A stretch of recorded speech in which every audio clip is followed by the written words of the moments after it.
On est dans l'émission Transmission sur RCF avec le docteur Thierry Guillemot. Et on parle aussi d'émotions, on parlait aussi de qualité tout à l'heure nécessaires pour donner des bons soins. Il y a aussi les valeurs. Quelles sont les valeurs que vous mettez au quotidien dans votre travail et qui sont importantes pour vous ? Mais je pense que la première chose, c'est l'écoute.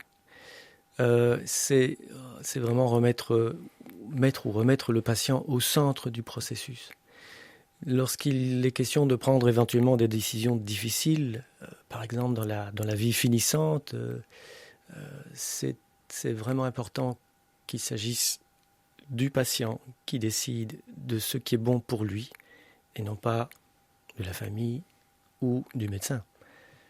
Donc ça, je pense que c'est vraiment essentiel dans le travail de médecine au quotidien.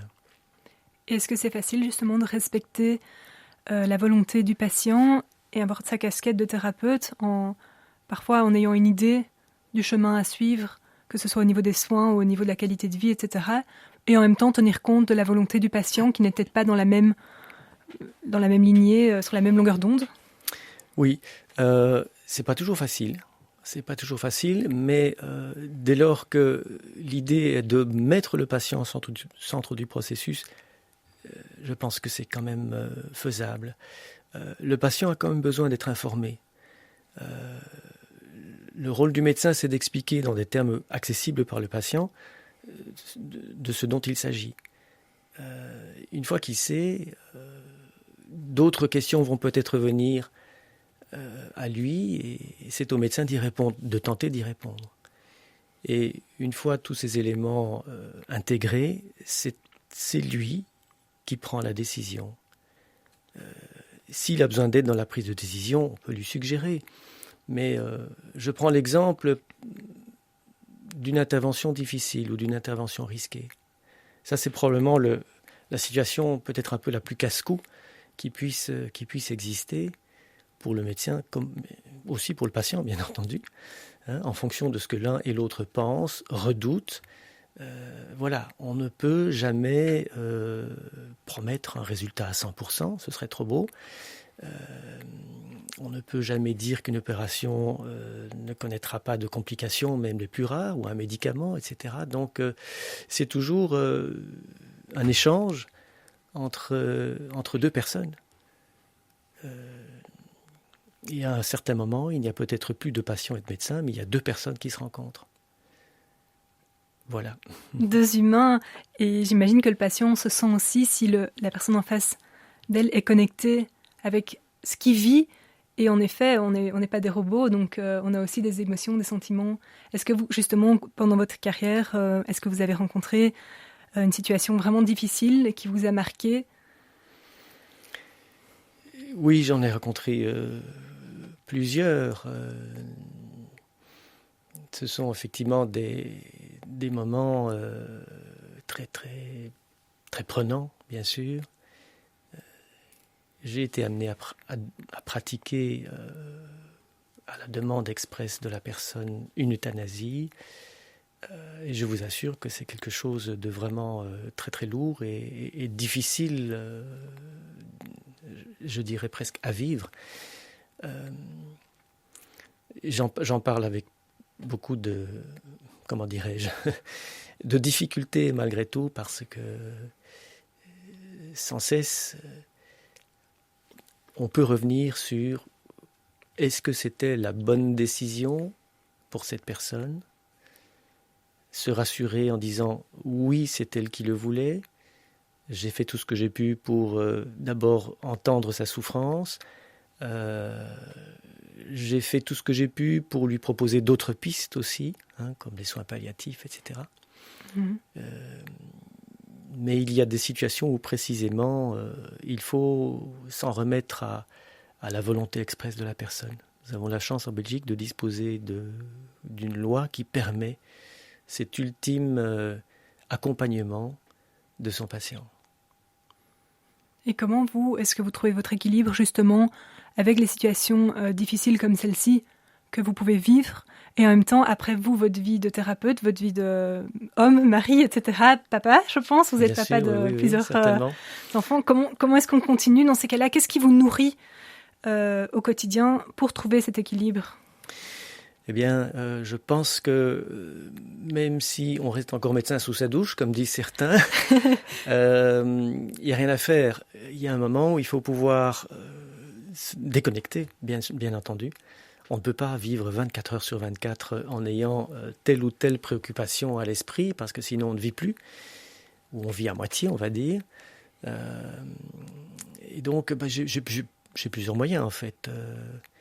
D'abord, j'ai la rencontre avec ma femme aussi. Hein. Qui est présente aujourd'hui en studio, qui nous écoute, Voilà. qui nous assiste. Absolument. J'ai l'activité physique aussi qui me fait énormément de bien. Nous pratiquons le vélo régulièrement. J'aime jouer au tennis. Donc ça me détend beaucoup. Je pratique un peu la guitare. Et donc je me délasse de cette façon-là. Et c'est pour moi une véritable méditation. Hein. Ouais. De jouer de la guitare, je peux commencer et ne pas voir le temps passer. Et pour vous, est-ce que c'est important justement de pouvoir avoir des moments comme ça de déconnexion totale? C'est essentiel, c'est le meilleur moyen de se ressourcer finalement, hein, de pouvoir... au fond, je crois qu'un médecin, ça réfléchit beaucoup. Il n'y a pas que les médecins qui réfléchissent. Ouais, et ce que je veux dire par là, c'est qu'on est quand même très, très, très habité par les préoccupations, bien entendu, les conséquences de nos décisions. Et donc, c'est évidemment essentiel de pouvoir se libérer l'esprit autant que possible. La rencontre avec la nature, des choses comme ça, c'est très important. Et vous dites que vous êtes fort préoccupé. Comment est-ce que vos confrères généralistes ont réagi quand vous leur avez dit que vous vous tournez plus vers l'acupuncture? Quelles ont été les réactions? Mais ils n'ont pas eu le choix de toute façon. Vous avez assumé pleinement et vous étiez convaincu. Sans aucun problème. Et je pense qu'on me regarde encore non pas comme un extraterrestre, mais comme le médecin que je suis. Et à ce titre, le groupe de médecins dont je fais partie, donc les Dodeka groupes, qui sont des groupes de formation continuée donc, en médecine, m'a demandé de faire une petite présentation sur le sujet de l'acupuncture. Donc, je m'adresserai à mes confrères en tant qu'acupuncteur. En tant qu'acupuncteur. D'ici peu de temps. Est-ce que vous pensez que vous les inspirez au passage? C'est plutôt à eux qu'il faudrait poser la question.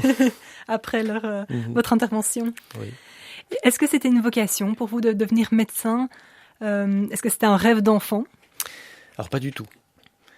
Pas du tout. Je me souviens très bien que quand j'avais 17 ans, 18 ans, le moment du choix des études, j'avais vaguement évoqué la médecine, mais sans plus.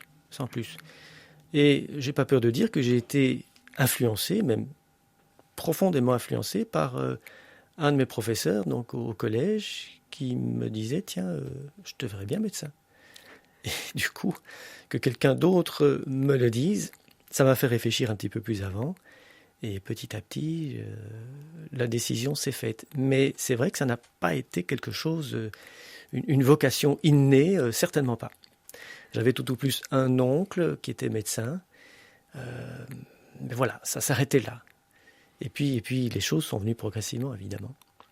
Oui, est-ce que le parcours a été difficile ou tout s'est mis de manière naturelle quand il s'agit quand on sort des études, etc., lancer son cabinet, se faire une patientèle, se faire connaître ou travailler dans les hôpitaux? Ça n'a pas été très facile parce que j'appartiens à une génération où les médecins étaient en pleine situation de pléthore. Et donc s'installer, planter sa plaque, comme on dit, au mur de la maison et commencer une clientèle dans une grande ville comme Bruxelles, en situation de pléthore, c'était vraiment très difficile. Donc j'ai mangé un petit peu de pain noir au début, effectivement, j'ai dû faire des petits boulots, prise de sang et autres, garde, etc. J'ai même fait un petit peu de traduction d'articles scientifiques et des choses comme ça. Ouais. Et donc, je me suis débrouillé.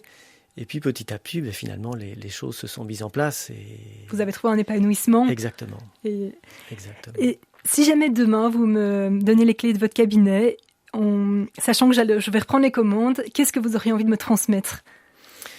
J'ai envie de dire aux jeunes médecins que vous êtes, que je vous souhaite d'abord beaucoup de bonheur, d'une part, et beaucoup de courage J'allais aussi, dire beaucoup de courage, j'imagine. Oui, mais l'un et l'autre, d'une part, et d'autre part, j'ai envie de vous dire que précisément la meilleure façon d'aider quelqu'un, je pense, c'est en quelque sorte de l'aimer, de se rendre compte que ce qui compte pour lui ou pour elle, c'est de se sentir bien. Et donc, si je peux contribuer de cette manière, par les connaissances que j'ai acquises, par la personne que je suis devenue, si je peux contribuer à ce rééquilibrage, éventuellement à sa guérison, alors j'aurai l'impression d'avoir fait du bon boulot. Un bon job. Voilà, exactement. Donc, osons l'authenticité dans nos relations thérapeutiques ou dans la vie. Un tout grand merci, l'émission touche déjà à sa fin, mais merci Thierry Guillemot d'avoir été présent parmi nous. Je vous remercie. Avec plaisir.